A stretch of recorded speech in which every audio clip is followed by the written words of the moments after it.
अस्सलाम वालेकुम नाज़रीन, सिंध ख़बरुनि जो सिलसिलो जारी आहे। तव्हां सां मीरपुर ख़ास मां ख़बर शेयर कंदा हलूं। मीरपुर ख़ास जे मशहूर सूफ़ी बुज़ुर्ग हज़रत सैयद लश्कर शाह खरासानी जो सालियाने उर्स मुबारक जोश जज़्बे सां ऐं वॾी अक़ीदत और एहतराम सां मल्हायो वियो। दरगाह सैयद लश्कर जी गादी नशीन सैयद अब्दुल्ला शाह खरासानी मुंतज़िमन हर साल जी हिन साल पिणु मेले में शिरकत कई। मेले में मिठाइनि ॿारनि जे रांदीगर ऐं मुख़्तलिफ़ क़िस्मनि जा स्टॉल लॻाया विया।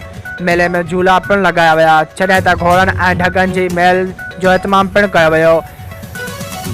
सिंध जे सक़ाफ़ती रांदि मलाखड़ो पिणु मुनक़िद कयो वियो, जंहिंमें सिंध जे मशहूरु पहलवान पंहिंजे ज़ोर आज़माई कई ऐं तमाशनि पारां ख़ूब दाद हासिल कई।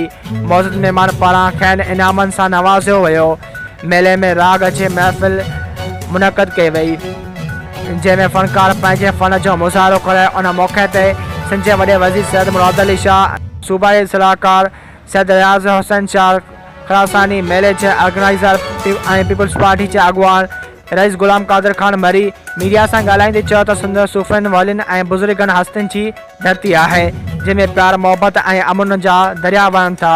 बुज़ुर्ग हस्तियुनि हमेशह अमन जो दरस ॾिनो आहे।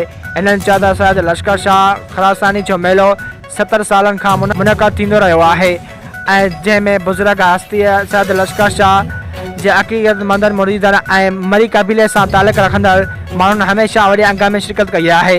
इन्हनि चयो त मेले में पुलिस सां गॾोगॾु मेले इंतिज़ामिया पारां अमन ओ अमान बरक़रार रखण लाइ भरपूर क़दम खयां विया आहिनि। मेले में शहजाद खान मरी, मोहम्मद रमज़ान मरी, साईं बख्श मरी खां अलावा ॿियनि मौजूदु शख़्सियतुनि शिरकत कई।